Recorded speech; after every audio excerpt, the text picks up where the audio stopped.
Olá, pessoal. Espero que esteja tudo bem com vocês. Hoje nós vamos dar continuidade, né, às nossas aulas de literatura, né, falando aí sobre o modernismo no Brasil, né. E hoje nós vamos falar sobre a segunda geração modernista, né, essa geração que conta com inúmeros autores, né, então por isso didaticamente os teóricos separam, né, o modernismo da segunda geração em poesia e prosa. Hoje nós vamos estudar os poetas, né, na próxima aula a gente dá continuidade com a prosa, ok?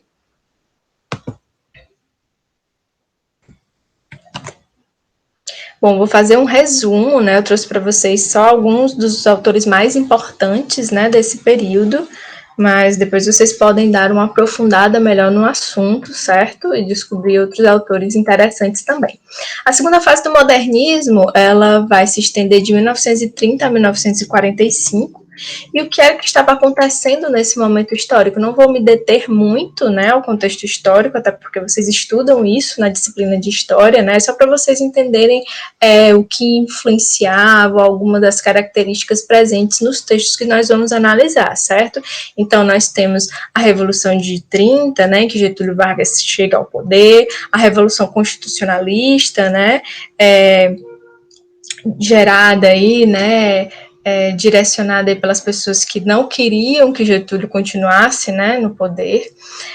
Na Alemanha, nós temos Hitler tomando conta da situação no Terceiro Reich, né, Guerra Civil Espanhola, né, Segunda Guerra Mundial de 1939 a 1945, e nós temos aí a corrida nuclear, né, com a criação das bombas atômicas que aterrorizaram aí causaram tanta devastação, né, aí na Segunda Guerra Mundial em Hiroshima e Nagasaki, né, e depois muitas outras que a gente tem conhecimento, né? Então, um período bem conturbado, né, que vai se refletir também nos textos, na literatura, né, da segunda geração modernista. Trouxe aqui, o primeiro texto que a gente vai analisar é esse intitulado Retrato, da Cecília Meirelles, e ela diz assim: eu não tinha esse rosto de hoje, assim calmo, assim triste, assim magro, nem estes olhos tão vazios, nem o lábio amargo. Eu não tinha estas mãos sem força, tão paradas e frias e mortas. Eu não tinha este coração que nem se mostra. Eu não dei por esta mudança, tão simples, tão certa, tão fácil. Em que espelho ficou perdida a minha face?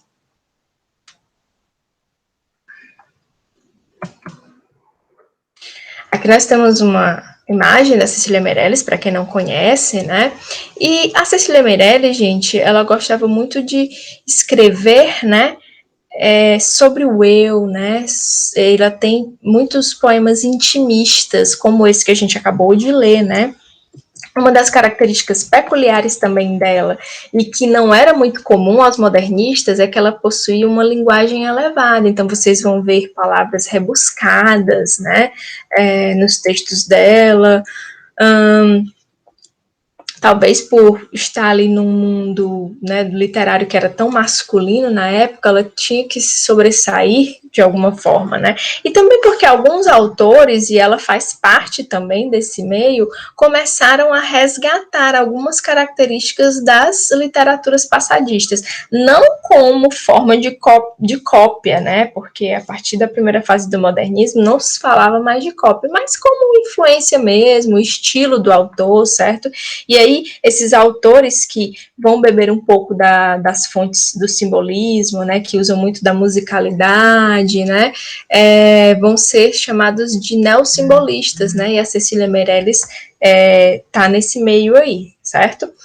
Veja também que esse texto dela e muitos outros vai ter uma linguagem melancólica, né, triste. Vejam as palavras, as expressões que ela traz, né? Eu não tinha esse rosto assim triste, magro, olhos tão vazios, lábio amargo, né? Então, tá toda uma melancolia, uma tristeza esse texto, né?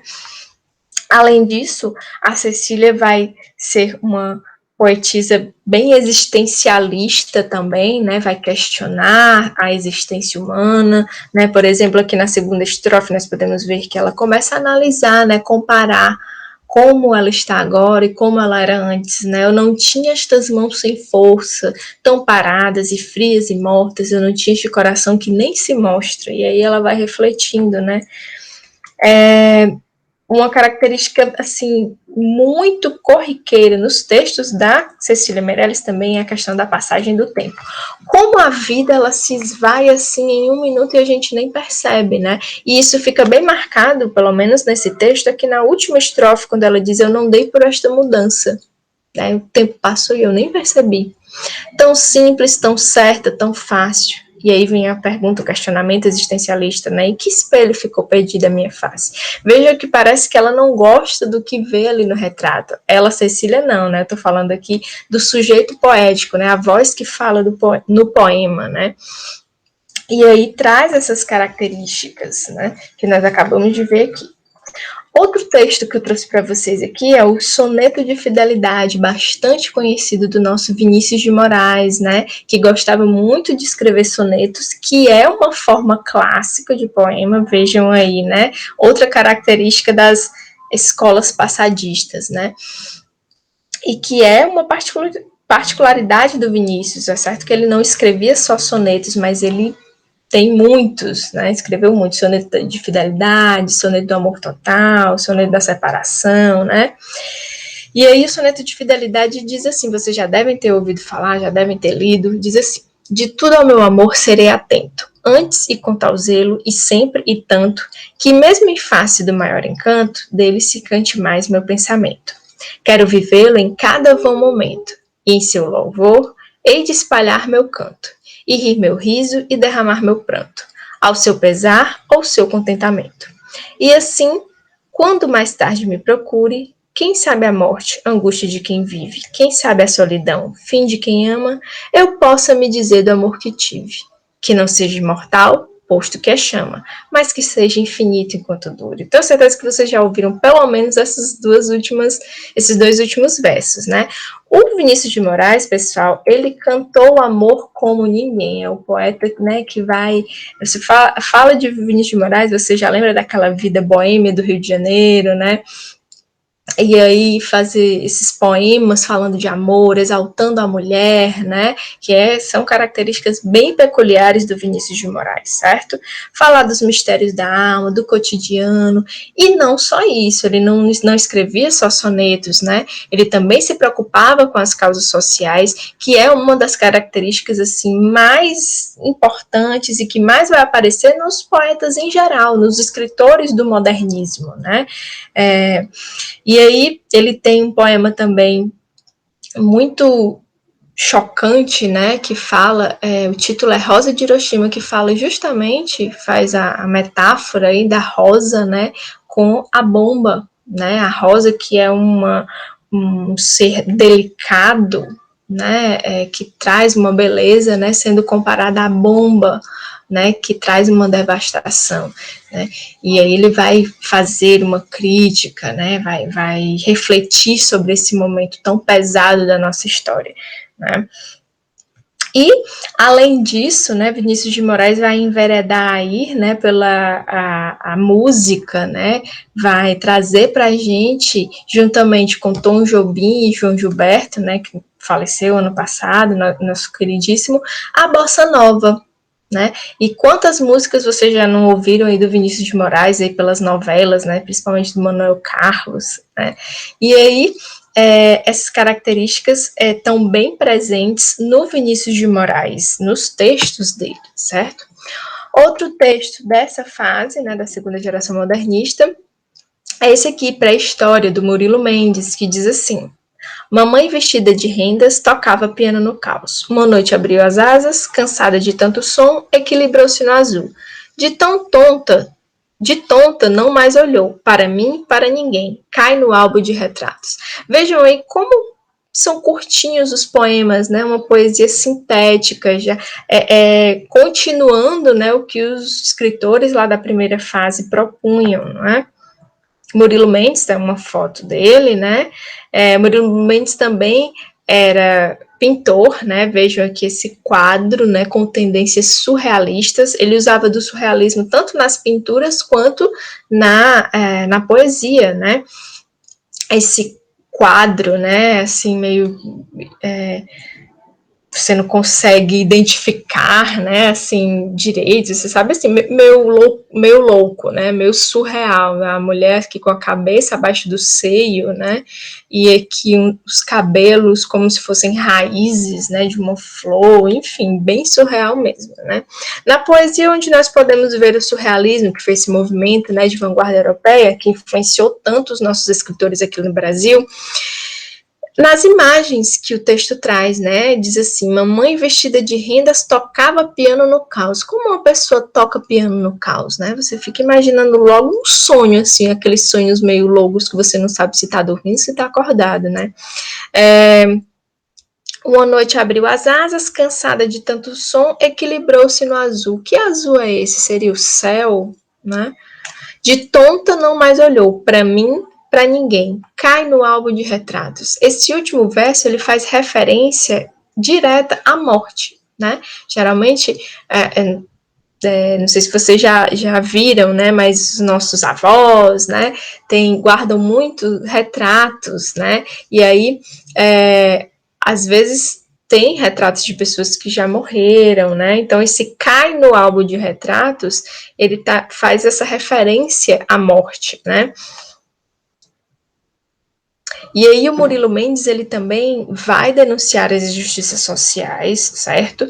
E ele vai enveredar, assim, uma dicotomia, né? Num lá e cá, né? Tanto ele é um escritor meio ligado ao misticismo, à religiosidade, como ele vai também ter uma tendência erótica, sensual, vocês podem ver até aqui, né? No quadro que ele pintou.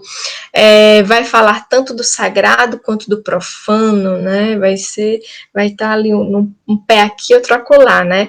Vai ter a mulher como fonte de inspiração, assim como Vinícius de Moraes, né? Assim como vocês podem ver também aqui nessa pintura, que representa bem essas características aqui dele, né?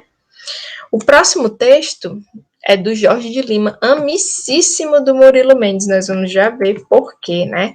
E esse texto vai ter o título Mulher Proletária, e vai dizer assim: mulher proletária, única fábrica que o operário tem, fabrica filhos. Tu, na tua superprodução de máquina humana, forneces anjos para o Senhor Jesus, forneces braços para o Senhor burguês.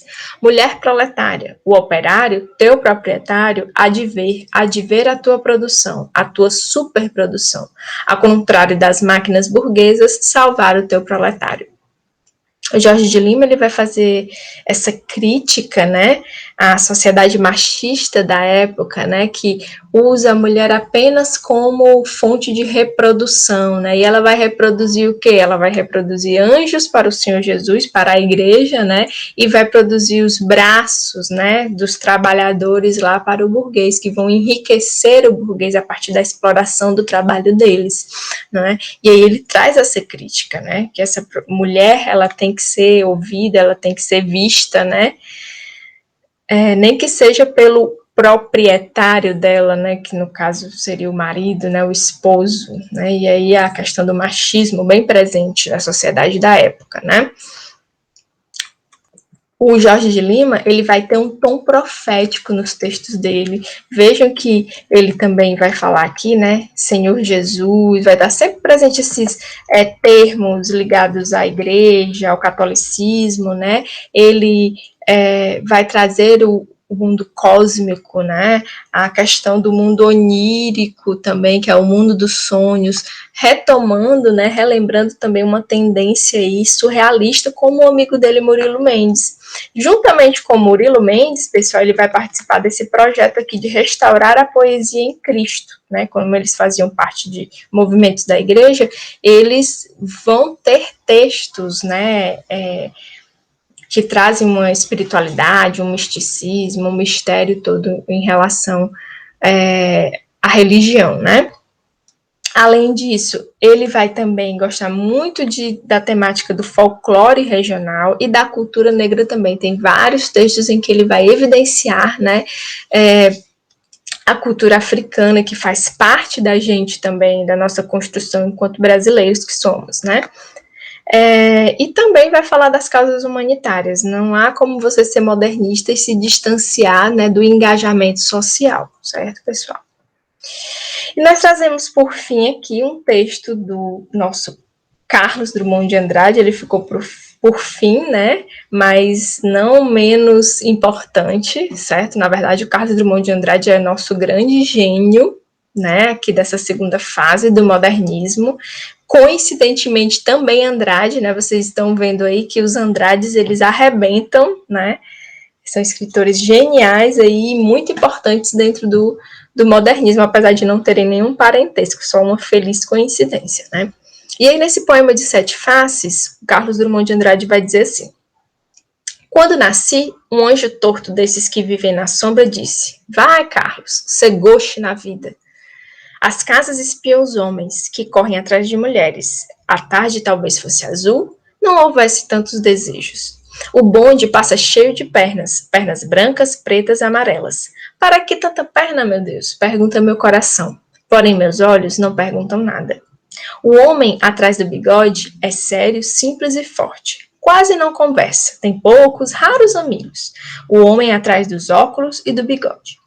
Meu Deus, por que me abandonaste? Se sabias que eu não era Deus, se sabias que eu era fraco. Mundo, mundo, vasto mundo. Se eu me chamasse Raimundo, seria uma rima, não seria uma solução. Mundo, mundo, vasto mundo. Mais vasto é o meu coração.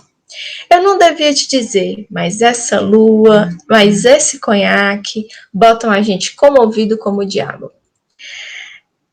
Aparentemente, você lê assim esse poema do Carlos Drummond de Andrade, você acha assim que essas estrofes são, cada estrofe é um poema diferente e que eles não se relacionam, né? Mas se a gente for analisar, né, esse texto, nós vamos encontrar, sim, uma relação, né? Esse texto ele lembra muito o movimento cubista lá das vanguardas, né? Essa coisa da fragmentação, de pedaços, né? Essa linguagem bem sintética, né? Como se fosse uma colagem, né, de informações. Então vamos ver a relação entre essas sete faces desse poema, né? Relacionando aqui com o título Sete Faces, o poema possui sete estrofes que estão falando de coisas diferentes, né? Mas vamos ver se a gente encontra um fio da meada aí que liga essas estrofes, né? Ele já começa falando de si, lembram? Né? Que essa característica ela está bem presente aí nesses poemas que a gente analisou da segunda geração modernista, né, voltar para si, né, para analisar o eu, né, poemas intimistas, e ele começa nesse tom intimista, quando nasci, né, vai narrar, um anjo torto desses que vivem na sombra disse, vai gauche, vai Carlos, ser gauche na vida. Gauche é uma palavra francesa que significa ser esquerda, torto, né, ser não vai valer nada. É como se o anjo estivesse amaldiçoando o Carlos, né? Que se torna aí o personagem, né? Desse poema, né? As casas espiam os homens que correm atrás de mulheres. A tarde talvez fosse azul, não houvesse tantos desejos. Então vejam que ele vai descrever que é uma situação cotidiana, relações entre homens e mulheres, né? E as casas espiam, né? Vejam aí a metonímia, não necessariamente não são necessariamente as casas que espiam, mas as pessoas que estão nessas casas, né? Quem não tem aí uma vizinha, um vizinho, né? Que fica observando quem vai, quem vem, quem entra, quem sai da nossa casa, né? Enfim. Na terceira estrofe, ele já vai falar, assim, do bonde, né, desse bonde que passa cheio de pernas. Mais uma vez, a metonímia, que é uma figura de linguagem, né, que vai tomar uma coisa pela outra, né, uma imagem por outra. O bonde passa cheio de pernas, pernas que representam o quê? Pessoas, e pessoas das mais variadas raças, né, pernas brancas, pretas, amarelas. Para que tanta perna, meu Deus? Pergunta meu coração. Porém, meus olhos não perguntam nada. Veja o tom existencialista, né, dessa estrofe. Carlos Drummond de Andrade. Depois ele vai falar de um homem que está atrás do bigode, e que esse homem é sério, simples e forte. Quase não conversa, tem poucos, raros amigos. O homem atrás dos óculos e do bigode. Vejam que essa simbologia, né, do usar óculos, bigode, dá um ar de seriedade, né? mas também causa um questionamento, né? Esse homem, por que esse homem está atrás desse óculos, desse bigode? Ele está se escondendo, né? Ele está usando uma máscara para que não vejam quem realmente ele é uma pessoa hipócrita, né? Todos esses questionamentos, essas reflexões, elas vêm à tona com essa estrofe, né? Aqui nessa próxima estrofe, né, nós vemos uma diretamente aqui, né, bem claro, uma intertextualidade bíblica quando ele diz: meu Deus, por que me abandonaste? Uma fala aí de Cristo, né? Se sabias que eu não era Deus, se sabias que eu era fraco. E aí também questionamentos existencialistas, né, também presentes aqui. Na próxima estrofe ele vai dizer: mundo, mundo, vasto mundo, se eu me chamasse Raimundo, seria uma rima, não seria uma solução. Mundo, mundo, vasto mundo, mais vasto é o meu coração. Vejam que diferente das outras faces, né, das outras estrofes, esse poema ele é dotado de uma musicalidade, de rima, né, porque ele vai fazer menção aqui aos poetas parnasianos que gostavam tanto de se dedicar à forma dos poemas, gostavam tanto de rimas, né? E aí ele vai fazer essa crítica, né? Se eu me chamasse Raimundo Correia, né, um dos escritores mais importantes também do parnasianismo, eu seria só uma rima, não seria uma solução. E aí ele faz uma crítica pesada, né? Que os parnasianos eles não se preocupavam em solucionar os problemas, né? Não se preocupavam com as ideias, o conteúdo, só se preocupavam em rimar e pronto, acabado, né? E ele traz essa crítica para cá também, para o poema. E por fim ele finaliza dizendo: eu não devia te dizer, mas essa lua, esse conhaque botam a gente comovido como o diabo. Como se estivesse ali terminando o dia, né? Ele analisou tudo isso durante o dia, né? Todas essas coisas, analisou a sua vida, o sujeito poético, né? Analisou as relações interpessoais, analisou o bonde, analisou a hipocrisia do mundo, né? As questões existencialistas, né? Analisou, criticou os poetas passadistas, né? E por fim analisou ali aquela vida boêmia, né? Olhando para a lua, analisando todas aquelas, pensando em todas aquelas análises feitas, né, durante o dia, e aí ele termina fechando aí com chave de ouro, dizendo que essa lua, esse conhaque, botam a gente comovido como o diabo, né, diante de todas essas reflexões feitas por ele, ok? Então vejam como o Carlos Drummond de Andrade é um mestre, né, na arte de escrever poemas, né? Ele também tem muito conhecido um poema dele da pedra, né? Tinha uma pedra no meio do caminho, né? Vocês devem conhecer. O poema todo é feito com essa frase, nessa inversão, né? No meio do caminho tinha uma pedra no meio do caminho. E aí você olha assim, um escritor mais conservador olha e diz assim: um poema desse até eu faço, né? Mas é justamente para trazer a simplicidade, né? Que ele faz esse poema para falar de quê? O que seriam as pedras nos nossos caminhos, né? Os problemas que todos nós temos, né? E muitos outros poemas o Carlos Drummond de Andrade vai ter. Inclusive, ele é o queridinho do Enem, viu, gente? Todo ano, praticamente, cai um texto de Carlos Drummond de Andrade para ser analisado no Enem. Então, fiquem ligados nesse autor que é muito importante, certo? Aqui uma foto dele para vocês conhecerem, né? Quem não conhece. E aí um resumo do que a gente viu, né? Ele tem temas variados, por isso ele é tão genial. Lida um pouco também com o humor, né? Aquela cutucada que deu lá no Raimundo Correia, né? Lá nos poetas passadistas, lembrando muito, né? A primeira fase modernista que o Mário de Andrade, principalmente o Oswald de Andrade, gostava muito de fazer isso. O existencialismo vai estar presente também, a temática social e a metalinguagem, que não está aqui nesse poema, mas que aparece também na Cecília Meirelles. O que é a metalinguagem? Você usar o poema para falar do próprio ato de escrever, né? Do próprio ato de fazer poesia. Eles gostam muito dessa temática também, ok?